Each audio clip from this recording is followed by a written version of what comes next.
Diva Tonight family. It's Carlene. So before we get into tonight's episode, I want to bring back a conversation that really struck with me. When I sat down with Kimone, I thought we were going to talking about turning 40 and what her experience has been like. But because it was so early on in her journey, I had no idea what to expect. I had ideas in mind, but I think the conversation was like a revelation onto life in the 40s, like planning ahead and the expectation that we have.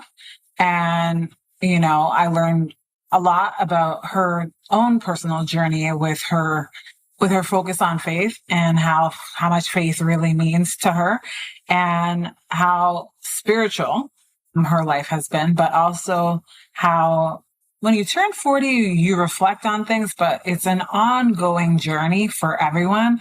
And I think that this episode is something that makes you think about life in the 40s. Now that I'm 42, I think being in this new chapter of life, it makes you think about life in a different way. And there's going to be trials and tribulations. And as Kimone says, there's going to be rainy days. But if it wasn't for the rainy days, we wouldn't have those sunny days. So I hope that this episode inspires you to look at your life in a different lens and to keep pushing forward. Hi, Diva Tonight family. I'm Carlene. And as we look at the best of Diva Tonight, I just want to share that a little break from interviewing. But I think what's really interesting is how far we've come with this season. And season 4 has been an interesting kaleidoscope of the female perspective in many ways. And I think the one episode that was a lot of fun to do, a lot of research, a lot of planning ahead was the episode I did with Nicole and Marie. And they came on the show and just got real with me about being moms. There was a lot to it, a lot of ups and downs, roller coaster rides, and a lot of perspective. But I think the one thing that I learned from Nicole and Marie is that being a mom is a hard job. Being a wife is also a journey. But I think when you have two friends who are there for each other, even when they're about 18 hours apart or more, I think that really shows what friendship really means and how much it adds to our lives. And so I hope that in this episode, when you reflect back on your life, that you've learned a lot about yourself. And if you are a mom or a dad, I hope this episode inspires you to keep pushing on and keep going, because the journey of 1,000 miles begins with a single step. Hi, I'm Carlene, and this is Diva Tonight. I have with me on Zoom the lovely Marie and Nicole. This is my first time doing, a conversation with two people at once. And since this series is devoted to life at 40, I thought it would be interesting to have you both on the show to talk about, your experiences with being a mom, or what we call mompreneur. And Marie's like a foodpreneur. Is that right? I am also a foodpreneur, and I enjoy food, but yes, that works. I saw your little blurb there, and I'm like, oh, that works. Yeah, I like that. So how's it going, guys? How have you been surviving the heat with the kids? Well, actually, I was going to say, so my kids are both in two different schools, two different school boards. So TDSB stayed open. That's crazy. And my youngest school board actually just shut down. So we just kind of packed up and we squatted at Nicole's house because she's got a pool. So I was like, we're coming over. She was like, what are you doing tomorrow? And I was like, why? takes a village, man. It takes a village. That's going to be like the general premise, but like really you need friends that you can just laugh at the absurdity of motherhood with. And I would not have picked a better person to hang out poolside with. Yeah. I mean, even before we started, you guys were already having your like conversation. I was just laughing in the behind the scene here, and I'm like, wow, this is what they talk about. Like that was probably a snippet of what happens just through the entire duration of me and Marie hanging out. Like we can always just find space for any conversation. And at this point in our relationship, like it's funny because at one point we lived together, and then at one point we didn't see each other for like 10 years. And now we have what I like to call a drive-by friendship, which is just like I see her on a weekly basis where she just drops by my house and with a kid and like hangs out and then leaves and picks up her other kid. And it's just great. It's like that's the ideal kind of friendship where it's like when you're a kid and you don't have to actually do anything or make plans. It's just like, I'm coming over. And then that's it. And it's beautiful. It's sisterhood. And it's easy. Like we're never obligated to do anything like specific together. Like if we want to go out for coffee, we will. If we want to sit there and just like, bitch for 3 hours. Bitch with bubble tea. Bitch with bubble tea. That's right. Oh, I like that. The whole bubble tea thing. There was a craze at one point. I remember just instead of people going to the bar, they were going to have bubble tea. And I was like, what? Is this a thing? It's like midnight. People are drinking bubble tea. Yeah. Yeah. Like we had a tradition for a long time where we would just go and have pho, like Vietnamese pho. And we call it our pho and bitch or pho and bitch. There we just like sit there in front of a bowl of noodles and just talk about, our mother-in-laws a lot. Oh my God. Just life. Life and how complicated it is. Yeah, we haven't actually been for fun a long time, but we've evolved to bubble tea at the moment, but I'm sure we'll evolve again. With the economy, it's just like a budget, right? So wait a minute, how did you guys meet? Oh, do you want to tell it? The long and short of it is that we met through a mutual friend, and both of us liked each other better than we liked that friend. So we don't talk to that. We got rid of him. We don't talk to him anymore, but Nicole was the best thing to come out of that friendship. So. There we go, right? When we first met, 18 years. Yeah. Yeah, 18. Yeah, because we've been friends almost as long just a little bit longer than I've been married. Because when we met, it was probably around the December, and we met our friend took us to this ska. Was it ska? It's a dive bar. I'm in dive bars. Nicole and I have a lot of things in common, but music is not one of them. There's not a lot of overlap in our musical genre. We just don't talk about music. It's like the one topic we're like, let's just not. But everything I'm sure it wouldn't be a point of contention, but at the same time, like I was dragged to this place where with the music, I just wasn't feeling it. And I met this new person. I wasn't in the mood. And she was like Marie was like, who is this Nicole person? She sounds awful, or she seems awful, because I was just not in for it. But it turned out that we actually ended up getting along very, very well. And then I was like, do you want to come to my wedding? Which was only a couple months later. And she was like, sure. And then it's just been from there. So I'll go to a party. Wow, early invites. I like that. Wow. So you guys are both like now living in Canada. I mean, did we live abroad? Both of you have, right? No, not me. I've lived. Oh, not you. Nicole has, but like you've gone through a lot. That's a long time. 18 years of friendship. So what makes a friendship last? I mean, I think that if you can make a friendship last over one of those people being 18 hours by flight away, that you can do it all.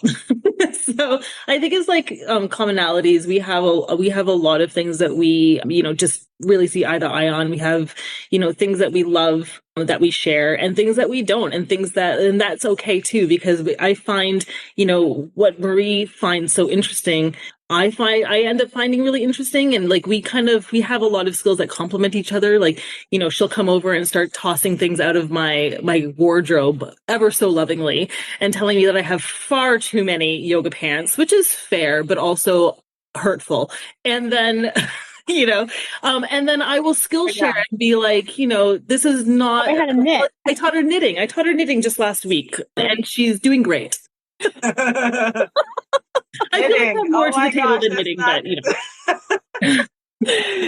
No, for sure. I think it is about commonality. I think it's also about like just honoring our differences too. And yeah, we complement each other quite a bit. And it's so funny because I've sort of brought Nicole into my work environment and been like, here, come do this thing, come voluntold to do things for the community. And it's so hilarious to be people like, oh my God, I met your sister. And I'm like, I'm an only child.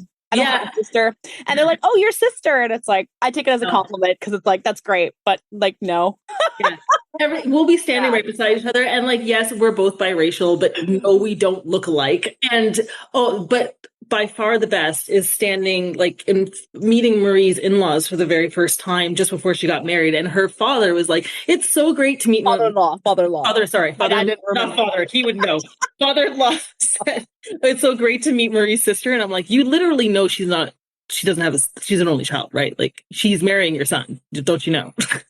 Didn't know a clip. It's a compliment. It's great. Yeah, there we go. It's like you guys mesh so well that everyone thinks like, Nicole, you're part of the family already. You already just, you just fit in like a glove, right?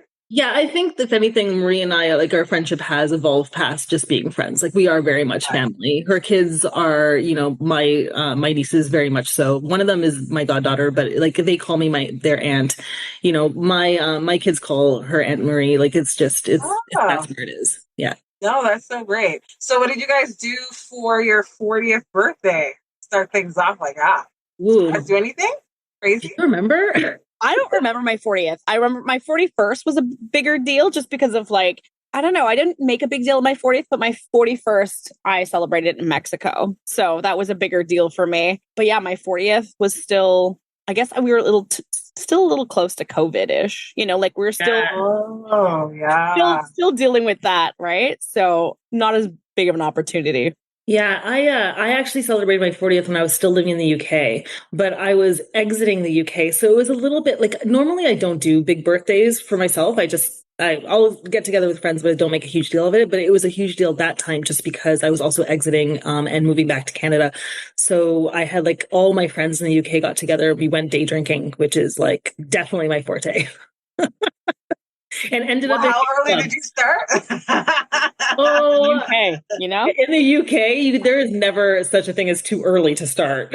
Oh my gosh! I think probably around 10 a.m. and then I think we capped out probably about 7:30. That was enough. So yeah, but we were doing shots at like the gay club at 6 p.m. So wow, you definitely started the year off like with a bang, right? Mm-hmm. For sure. So you know what? We're talking about like you living in the UK. What was that like raising your kids in the UK? That experience. Yeah, I mean, we really loved it. It was a little bit of crazily enough, a culture shock because we had moved to the UK after living in Shanghai for 5 years. So being so used to Asian culture and then moving back into more Anglo culture was actually shocking, despite the fact that we're Canadian ourselves. And just because, like, as much as the UK is definitely obviously English friendly, it's not Canada. It's very different. Their systems are different. The way that some of them interact are very different. I remember going into the grocery store in my first week and they said, like, you all right? And I was like, why? Do I not look all right? What's your problem? But like, that's just like the general greeting, but I didn't know what to do or how to take it. And like, so learning those little like things on the side was fun and challenging. My kids obviously were very fish out of water because, everyone had expected them to act a certain way coming from Asia when it's like, nope, they're still very much Canadian kids. You're not going to find very much obedience out of them. Like they just have that streak, and no, they don't fully speak Mandarin, sadly. And no, they're not especially good at math. So like the whole stereotype. Oh my gosh. Right. Yeah. But we absolutely loved the UK. We were there over COVID and we still kind of feel like we didn't have enough of it. We did get a chance to explore all over the country, which was lovely. But I mean, we were very comfortable there. The winters were not awful like they are here. I'm trying to remember like what Nicole said about whether or not you've raised your kids abroad or if it was. I raised them here. Raised them here. Okay. But I mean, I raised them here while being an entrepreneur. So I didn't have mat leave. So that was its own like little interesting for me, to have back-to-back pregnancies and then just sort of like have like two babies in the crib and then you're like typing out emails. Like it was just a little bit chaotic. Wow. Yeah. No, I did them here.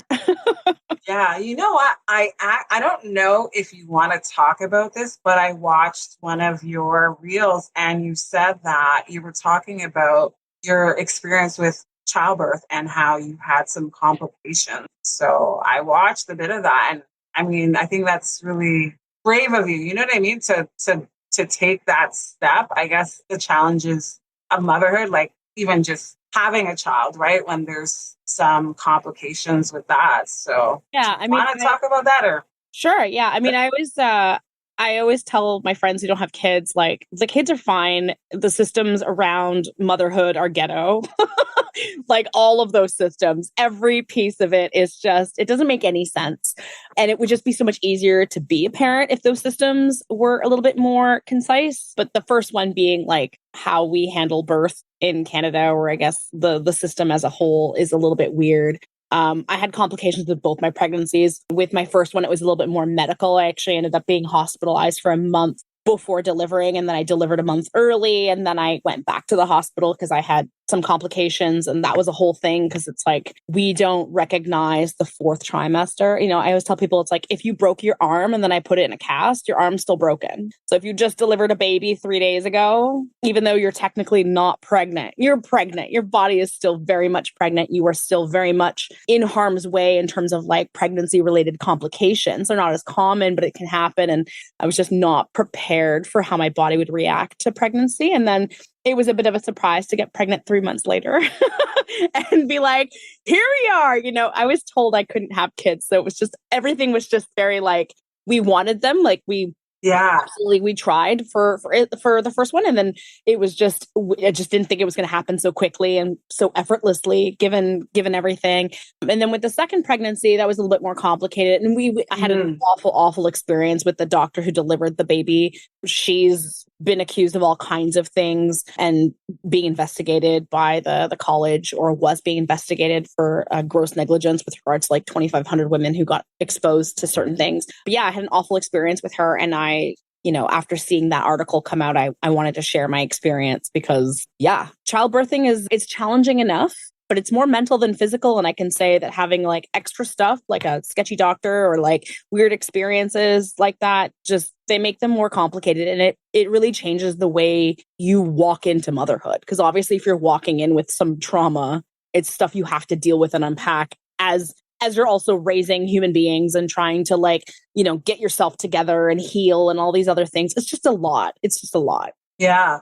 So you said you had complications with both your children. So was it like, did you have like a condition that prevented you from having an easy childbirth? Like, I developed postpartum preeclampsia with my first, and most of the time it's preeclampsia. It's a condition where, like, they don't know what causes it, but it's like the placenta doesn't quite attach to the wall properly. And essentially the body starts thinking the placenta is a foreign object, you know, and it starts attacking it and the immune system. But like, all of your major organs and all of the baby's major organs go through the placenta. So if your body is attacking itself, it's basically shutting down all your major organs. So that was with the first pregnancy. And then I developed it with the second one. Obviously, they were like, there's a good chance you're going to develop it. So they knew what they were looking for. But with the first one, it was like, surprise, you have to go back to the hospital because you're having a hard time breathing, you know, and you can't walk. And it was a lot. But yeah, I think that's the thing that probably surprised me about motherhood the most, because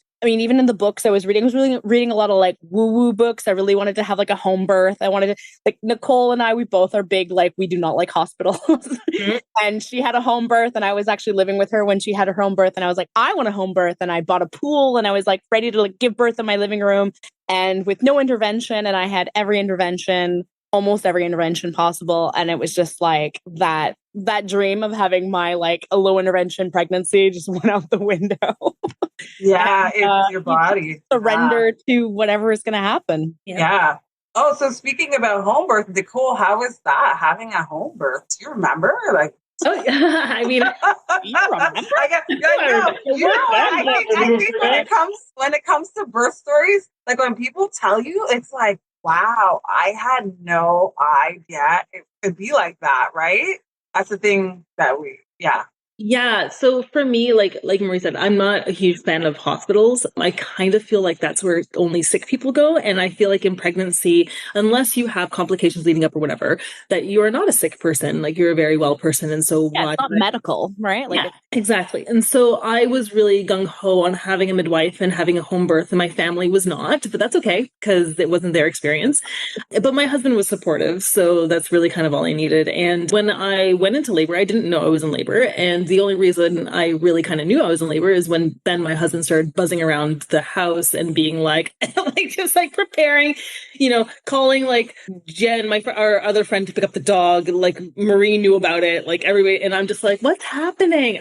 But then then I had a home birth in my bedroom with my lovely midwife, who also didn't think that I was in labor until she saw me, and then she was like, "Nope, you definitely are." And then, I mean, I didn't do any, training on breathing or any hypnotherapy or anything like that. No Lamaze class? No Lamaze classes. No, I just kind of went with it. And I'm lucky that I have a very high pain tolerance. Like that's something that I just have always had. So it was a great experience. He was out in 12 hours and healthy and happy. And, I was also very aware that if something was to go wrong, I was only a certain like 5 minutes away from an actual like hospital. I could get there, and we were prepared for that like possibility. But no, very lucky. Everything went through fine. And in China, I didn't have the luxury of being able to have a home birth. My second one I had in Shanghai, and we had to be in a hospital. It's by the government. And it went as expected. I wasn't able to, be in the birthing positions that I wanted to be that made me comfortable. It was all about kind of more based around the doctor and how comfortable they were in me giving birth, and which was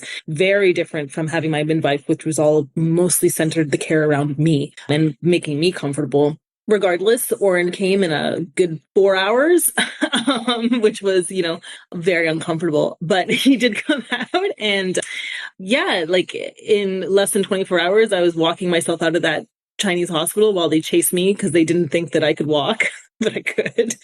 And they chased me down the stairs until I got into my car and was like, sign the papers. And I was like, oh yeah, I have to do paperwork for, when I give birth. But yeah, I love my home birth. I would, if I had any more kids, I do not want, then I would probably have. I was going to say, like, the answer is no. The answer is no more children. We're good. We're good. Yes. I've read, you know what? I was reading stats, guys, and they say like in our time now, like in our generation, we're having less kids. And I think there's a lot of factors that come into play with that. I was reading this article, and yeah, I think women are having children older, later in life, and they're also focusing more on their careers. So as both career women, why do you think that's the case? Like, it's so different from like 50 years ago. How old were you, Nicole, when you had Kai? I was 28. Okay, I was 33. So we're on the older side of things. I guess it's funny because like in my family, I was definitely like over the hill. Like my family was like, because all the women in my family before I came along, and I'm the only female in my generation of my family, all of them had their kids before they were 20. And, they were far more invested in me having a child than me getting married. So, and I was like, no, thank you. I'll have them when I'm ready. And so, 28. And I think that, when people say, oh, the declining birth rate and women are having children older, why is that a bad thing? Like, we have so many people in this world, so many kids who are being unloved. Like, why do we need to pump that into that system more? And also, why is it not okay to give women the space to live their lives before they start families? I was going to say, like, a big part, like, I tell my kids, I'm here to raise you, to help you learn how to be, like, I can't tell you what to do your whole life. And like, for me to even have a resemblance of like anecdotes to share with my kids, I needed to live my life, right? I've done the good, the bad, the ugly. I've done all kinds of things. I've had all kinds of experiences, and I can share with them the learnings, right? And I tell the kids all the time, like, it's like, fuck around and find out, right? There's two ways for you to learn about things in this world: is you can experience them yourself, for better or for worse, or you can learn through people that love you, that care for you, that want to share their experiences with you, so that you can sort of like reap the benefit of just knowing without having to like go through the pain of all of those things. But like for me, without getting to specifics, for my mom's privacy, she didn't have me until she was almost 40. And so like for me, there was never that pressure to have my kids early. I didn't even know if I wanted to have children. It really wasn't until I met my partner, and I was a stepmom for like 8 years, or no, 6 years before I was ever a mother. So I kind of got little glimpses. I mean, stepmom is a completely different role. Like you're more of like a supporting cool aunt type of thing, especially as they get older and they're not at your house as much. But like I got glimpses of what it looked like to be in a family unit, and I really liked it. And I think that's the thing. Like it's difficult.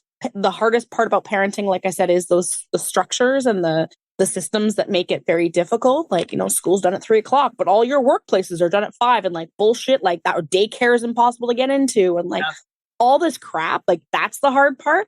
But the kids themselves, like I'm always like, it was the best of times. It was the worst of times. Like you have the best days you've ever had, and then the hardest days you'll ever have. Let me tell you, yes.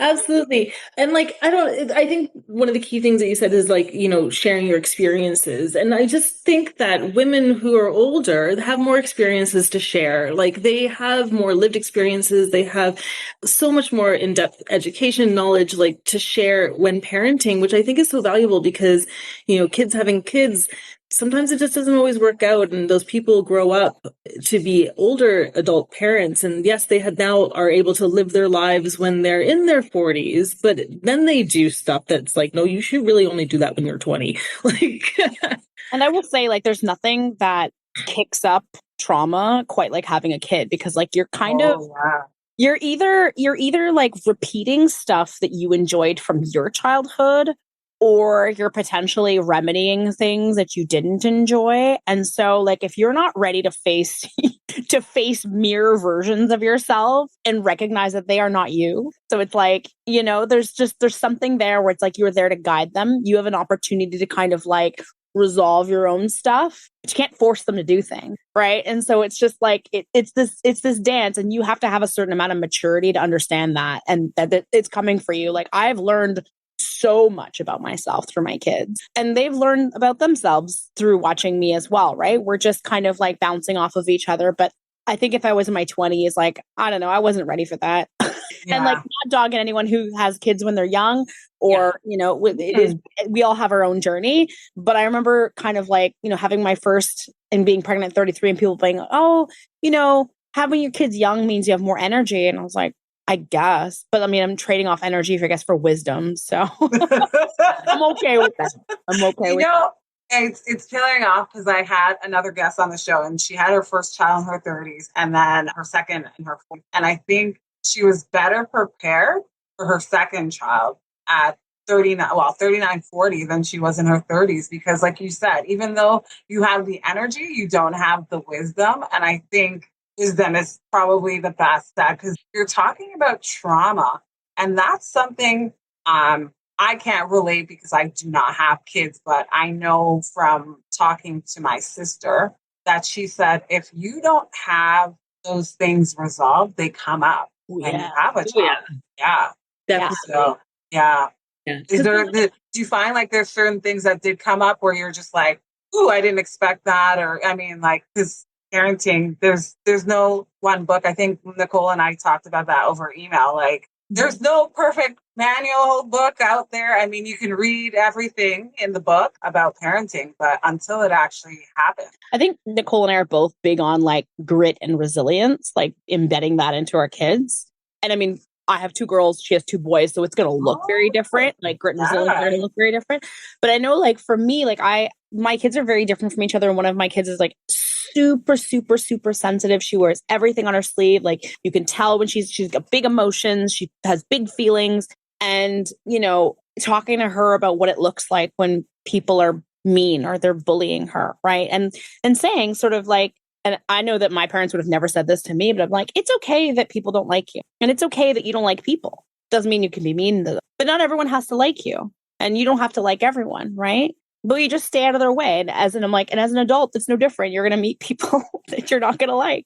But going out of your way to be a dick to them, that's a different story. So it's like making that differentiation, being like, this is totally normal. It's totally normal for you to meet people and be like, these really aren't my people. But that's a very different experience than, than being mean. So it's like sort of separating the wheat from the chaff so that she can sort of be like, it's okay that this person doesn't like me, but what's not okay is that they're being rude to me. Right. And so even making that differentiation, like that's not something that I would have gotten as a kid. It would have been like, they're jealous of you. Right? Are they, mommy? Are they? And it's like, no, I don't think so. No, yeah. It's just like not the talk that you want, right? It's not supposed to like build your confidence. But I think what you said to your daughter is so true. But I think we had this conversation. I just remember this is going off, but you guys were talking about how your kids are learning like their strengths, like in terms of like personality. I think you were saying, Nicole, like one of your sons knows he's learned how to get what he wants, like with certain things. Yeah. And do you remember, like, I think you briefly said that last time, like learning at a young age, like, this is how I can get what I want. Oh, yes. You know? So, I mean, my youngest has always been like adorable, and he came out adorable, and he would charm the pants off of anybody. And I remember before he even started school, he was always very well acquainted with all the teachers that were going to be his eventual teachers. And they were just like, we have to look out for him.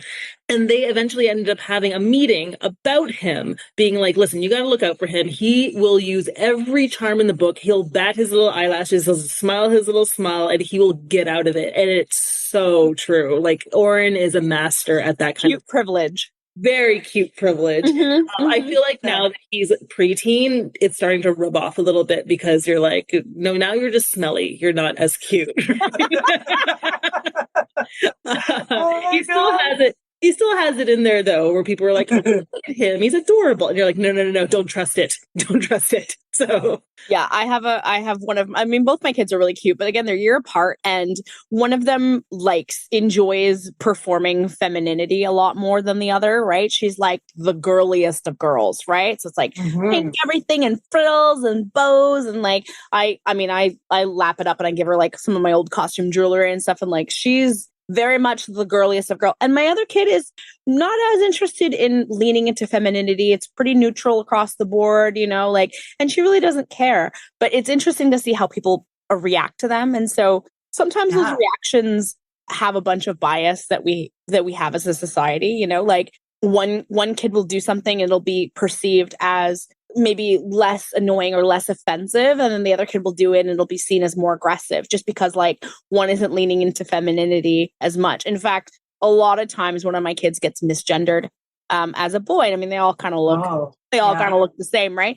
But I mean, she's got short hair. They both have short hair, but again, one of them has a little bit more of a generic look. And yeah, it's very interesting to see how a potential boy would be treated versus a very feminine girl. I mean, I don't love that. Like, I don't love that juxtaposition. I think at the end of the day, they're kids, right? They should be. Yeah. Well, because they feel it too, right? Because I remember there was one part where your eldest was like upset that a lot of the attention was focused on the youngest because so cute. People will walk up and be like, she's so cute, and then not even comment. Oh, the other one. And again, I'm telling you, I'm like, they're both very cute. They don't even look alike. I would argue that Nicole and I look more alike than my kids. Yeah, probably. And this is, I mean, both Nicole and I are interracial, and so like our kids are as well. So it's just one of those like, throw dice in a thing, give a shake, and we end up with whatever. I have one kid that's got like curly, sandy, brown hair and blue eyes. I've got another one who's got like straight brown hair and brown eyes, and they don't look anything alike, but it's very interesting to see how the kids are treated by others. And I think, part of our job as parents is to remind our kids who they are, because we're witnessing them in multiple areas, right? We've gotten to know them before they went to school. We get to see them with their friends. We get to see them with family. We get to see them in their best times and their worst times. And I think as we get older, even myself have experienced that when you have that like little crisis where you're like, who am I and what am I supposed to do in this world? And like, what's my purpose? And like, like this whole thing. It's nice if your parents are paying attention. It's nice for them to be able to remind you kind of like, this is who you are. Don't let this get you down. Diva Tonight. Glamour for your ears. This is 40, a female perspective. Yeah. And to be accepting of that as much as possible. Like, I mean, My sons have evolved through their experiences for sure. Their experiences of living overseas and multiple moves and, these situations where they've been forced to create brand new friends groups for themselves or it like I've had to create for them and they carry it forward. Either or. And it's been challenging at times for them. And it's really molded who they are. I have one who, started off as very much as an extrovert, easy to make friends. And he's kind of gone a little bit more introverted because, at the timing of our moves has been more difficult for him at his age stage versus my youngest one, where he's always been put in situations where it's like instant friend. So he has those kind of easier times at being an extrovert and joining things and being social. Now, it could also be a part of stages because, Marie has younger kids. My kids are a teen and preteen, and hormones come into play. All kinds of stuff comes into play. I can't even handle it. Male friendships are a completely different ballgame. Completely different too. Male friendships. Yeah, a lot of boys these days are very completely fine with their friendships are done through screens. Like that's how they conduct their friendships, and they don't necessarily hang out as much anymore. Or if they do, again, it's through a screen. And that's very different from how I grew up, where we would get together. And I still very much get together with my friends. I see Marie every week. It would be weird for me if it is weird. If you guys were doing like Zoom calls and having no, sharing. There's an egregious amount of meme sharing that happens on all platforms. Ongoing basis. If I don't hear from her for like 2 days and I'm like, she dead? So there's something wrong. You good? You're good? You're alive? I haven't seen a Labubu in like 24 hours. So, and just being accepting of the stage that they are, because you'll get a lot of comparisons in parenting. You'll get a lot of people being like, oh, well, mine does this, yours doesn't do this, and mine acts this way and yours doesn't. And, for a while I was really worried that my kids weren't normal, right? But they're normal in their way, which is exactly where they need to be. And I think Maria, it was you that was like, you mentioned my eldest and how chill he was and how he seems very confident in who himself. Very mature. Mature. And I was like, yeah, you're right. He doesn't need to, he's not the preening type of boy. He doesn't get up in the morning and 45 minutes early and make sure his hair is right, make sure his clothes is right. He's a kid a 14-year-old kid who's not at that stage yet. And I'm okay with that. And that's normal too. To just, be easy in who he is. So, yeah. Yeah. So we've talked a lot about motherhood and your own trials and tribulations, but career, you do work during, the day. And so how do you handle that? The challenges of work and then balancing your home life. Yeah. My work experience has been all over the place. So, when I had the kids, I was an entrepreneur, and that was it had pros and cons. And I think they were kind of the double-edged sword, right? So it's like pro, no structure, con, no structure. So it's my day could be whatever, but then it could be whatever. And so boundaries and limits and all that stuff with your work, kids are boundary and limitless at that age because they just need you. And of course your business is boundless and limitless at that age as well. So it's it was really hard juggling the two. But when the pandemic hit, so my kids were about 2.5 and 1.5 and 2.5 when the pandemic hit.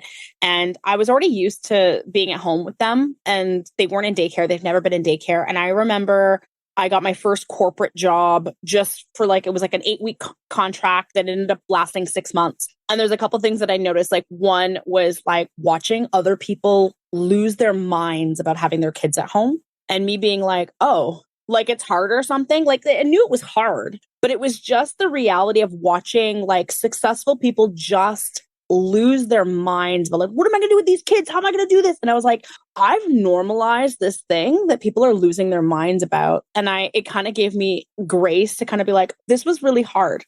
And I should be easier on myself and be proud of what I was able to accomplish during that crazy time. But it was how were you able to accomplish it? Because you said the whole structure thing, did that go out the window? They're a year apart, and then you're managing your typing away the, sending an email to a client. Yeah.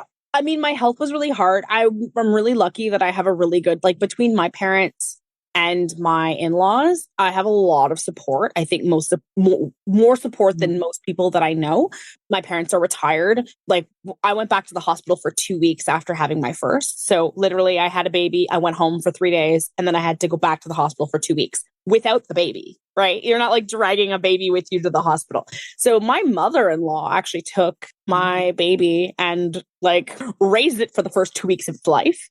And that was hard. And then like, you know, we did catering. And so when I had to be on site somewhere, we always had a friend or somebody would come help. A friend of mine who was trained to be a PSW, she came in and she helped a lot.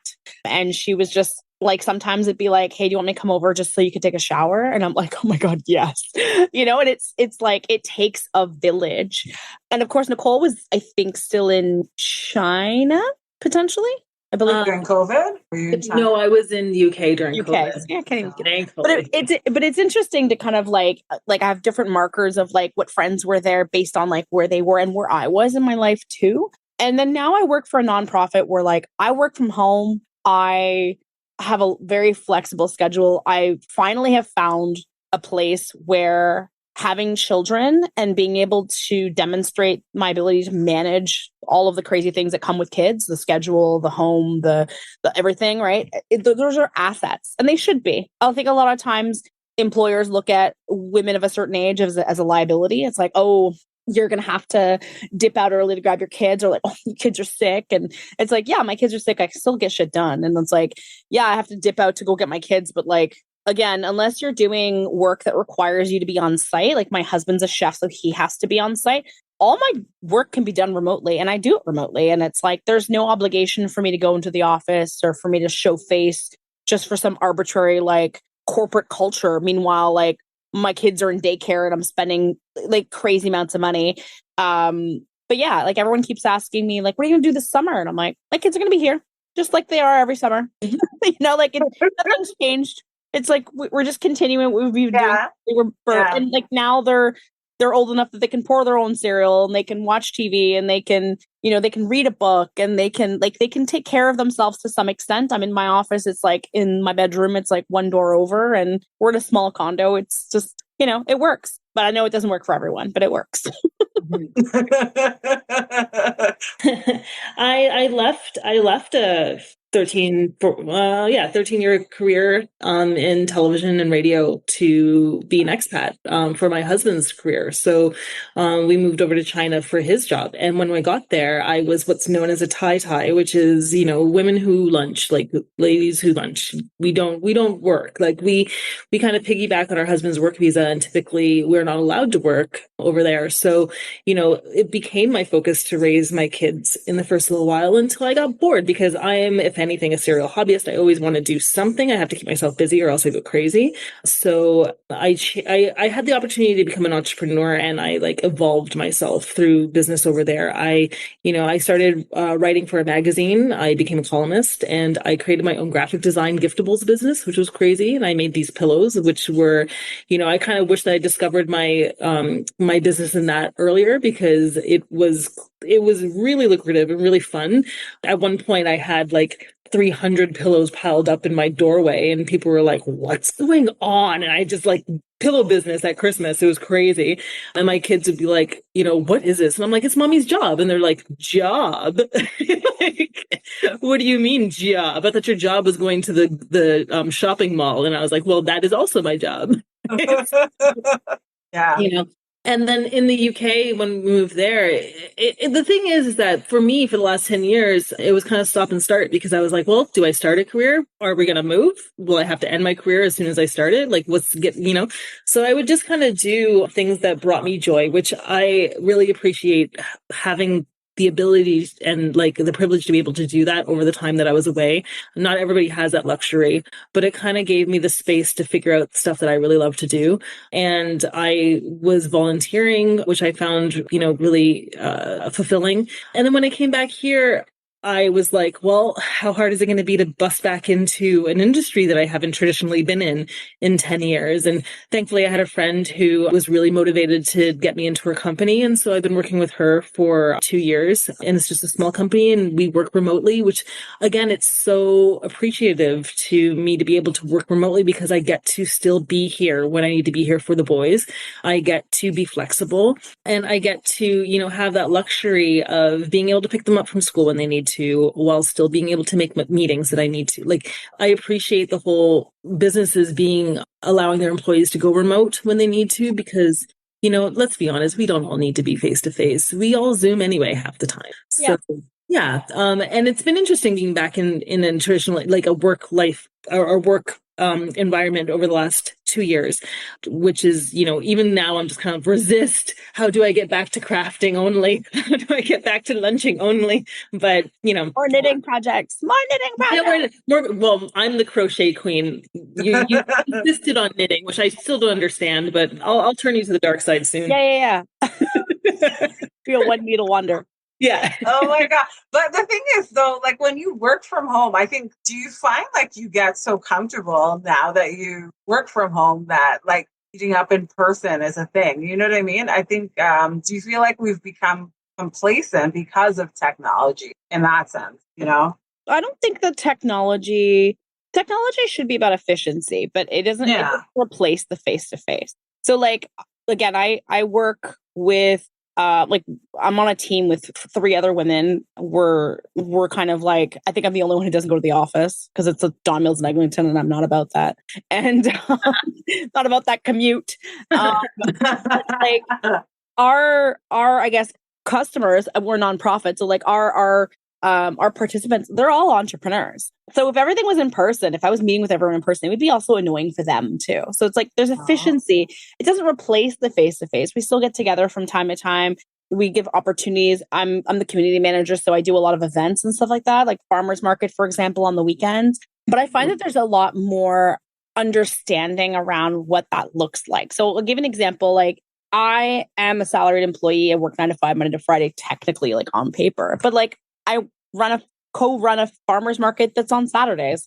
It's like, okay, well, my husband now works on Saturdays. So I dragged my kids to a farmer's market and my boss was there. And instead of it being like can I bring my kids? It's like, I'm bringing my kids. And like, she's literally playing Connect 4 with them. And like, again, that there's an opportunity for there to be like an ecosystem that includes the kids. Mm-hmm. I've also seen that like, even in now I'm sidetracking, but like even in my friendships, some of my friends who don't have children, I've seen them be kind of like, bring the kids. And it's really nice because it's like, it gives you that family feeling where it's not, my kids aren't like some dirty little side accessory that I can like, yeah. And like sometimes you have friends where it's like, especially if it's like drinking friends or like partying friends, you're like, maybe I only see you when I don't have my children. But generally speaking, like as I'm getting older, I'm prioritizing people and business ventures and opportunities that kind of allow me to show up as my whole self, including being a mom, as opposed to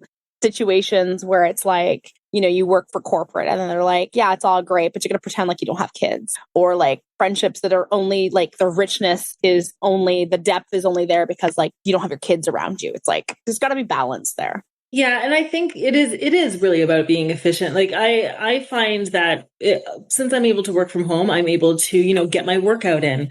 I'm able to take the kids to school and make their lunch. I'm not running around crazy being like, I have to get like on whatever TTC or drive through traffic for an hour to get to my workplace. Like that just takes so much more out of you. Like I can give so much more to my work when I am comfortable and when I'm not tired or stressed out. And when I know that I have an employer that has my back, knowing that like I will still get my work done. Thank you. But you've afforded me the flexibility to do that. So, I mean, I think that it's really an old school thinking that we all need to be in an office face to face all the time. Of course, it's good to get together with your team. And like I said, we do get together, my team as well, occasionally.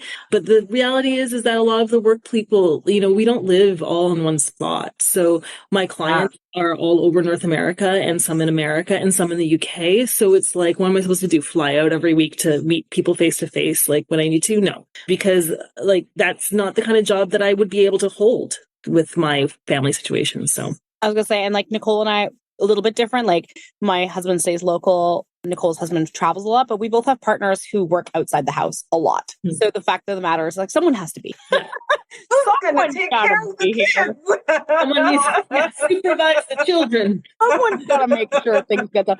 I need to make sure my kids are eating more than ramen 3 times a day. There you go.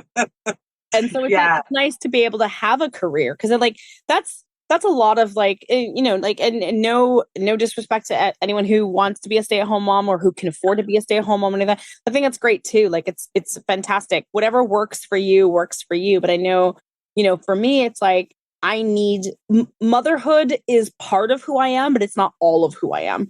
And I wanted to make sure that there was still pieces of me that existed outside of my kids. And there's room for, you know, my passions and my learnings and the things I like to do. Like I freelance model and I, you know, there's all these other things that I want to do that I can do that are outside of motherhood that I think, again, enrich those experiences that I can share with my kids. Yeah, it makes you a whole person that you're able to then like you dial that down to your children and through your parenting. Like, you know, you have to have a life outside of just your home family life sometimes.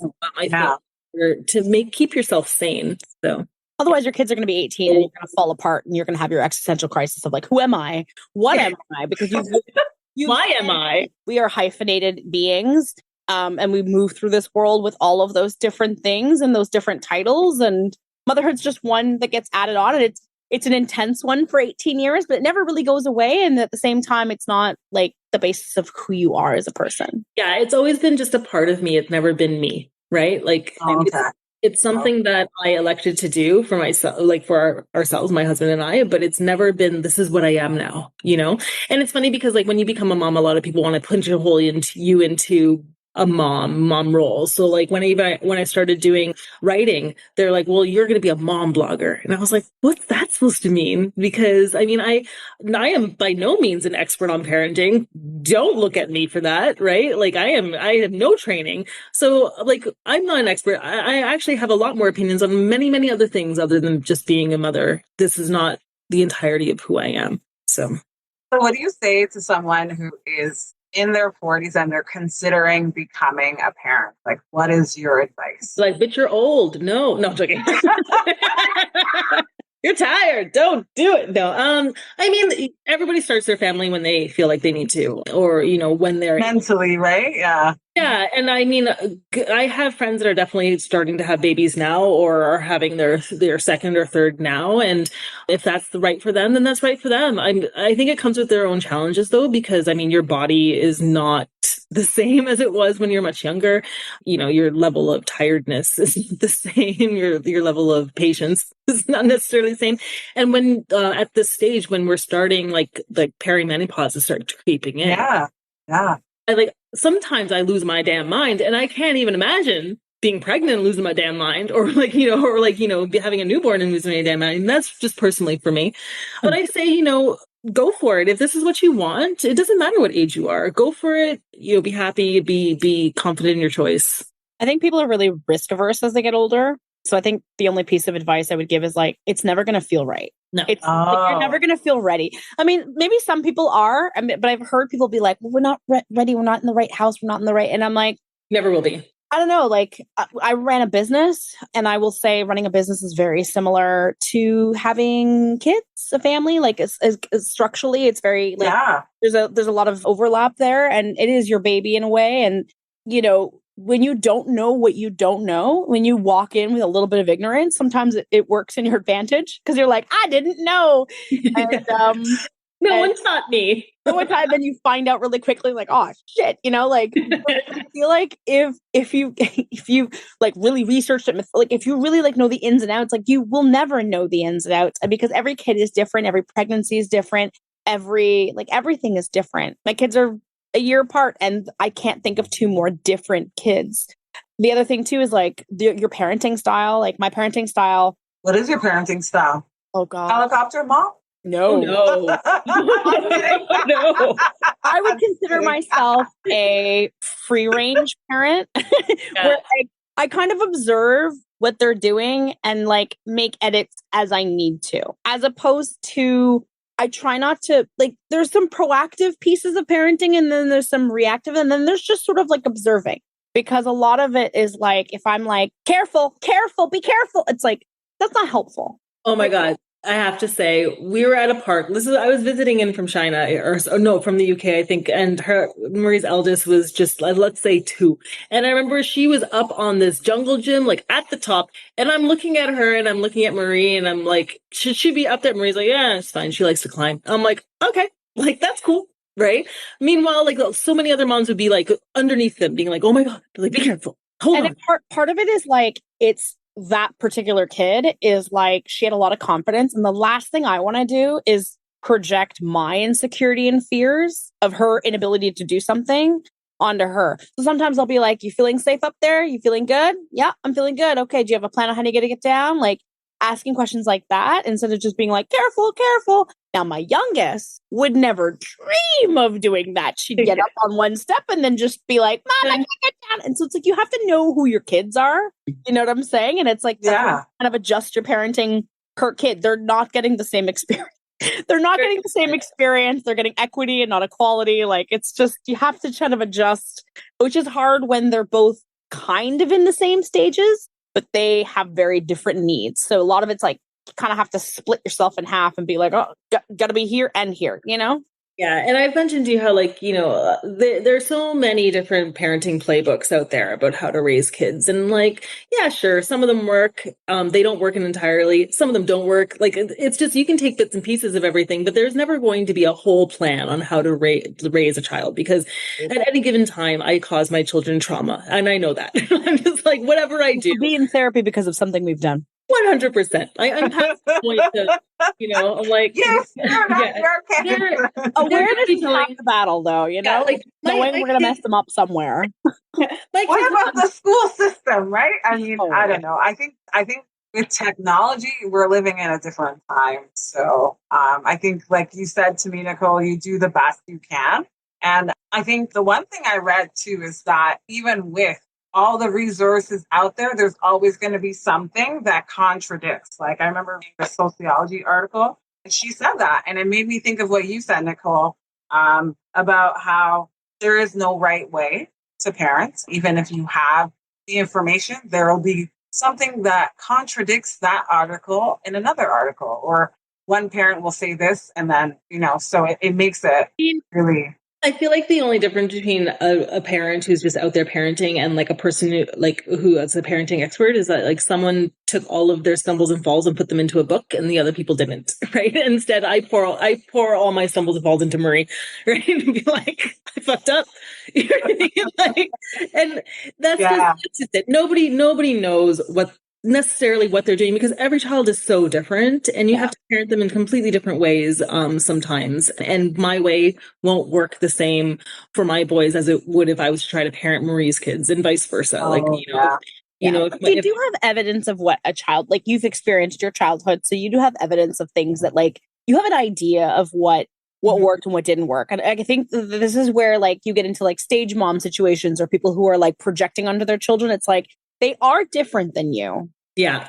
But you do have the opportunity to sort of share with them things that you enjoyed. And if they take to it, run with it. If they don't take to it, keep looking, keep working with them, listen to what they want. Like, I think kids are a lot smarter than we give them credit for. Like, I went to Montessori school when I was really, really small. And I always joked that like Montessori is like supervised neglect. You know, you're basically like, here's a step stool, do it for yourself. And that's, I mean, like, you know, come for me, but that's basically what it is, right? And it's not a bad thing, but it's about teaching them self-sufficiency. You mentioned helicopter parenting. To me, again, that's like, it's clipping their wings. It's like stopping them from being able to see what the limits of their own possibilities are without you. My job is to encourage them to become themselves. It's not for me to do everything for them. Of course, if they need help, I'm here.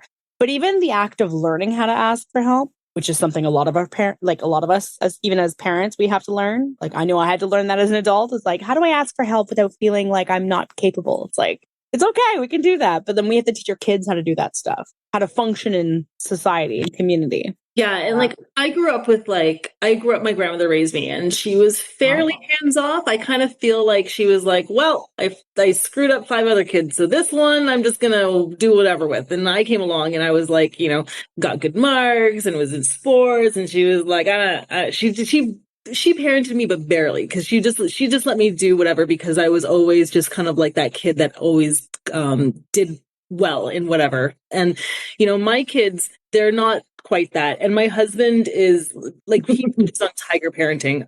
So it's like, in his background, tiger parenting. I want to know what that is.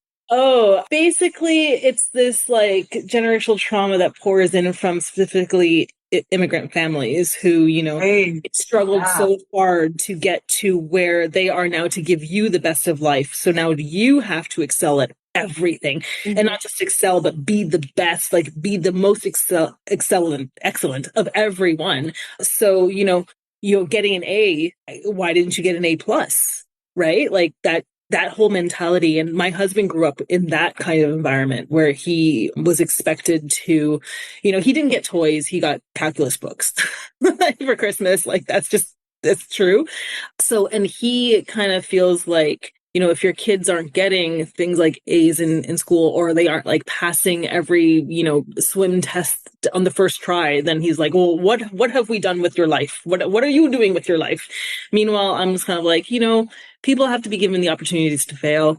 People have to be given the opportunities to find where their strengths lie. And it doesn't always lie in what you would hope for them. Right. So him and we have this kind of interesting balance of parenting styles that we sometimes butt heads over it. And it just comes from, again, like how we were raised. Right. So we're trying our best, and hopefully our kids will try their best. Like, that's all we can hope for. So, yeah.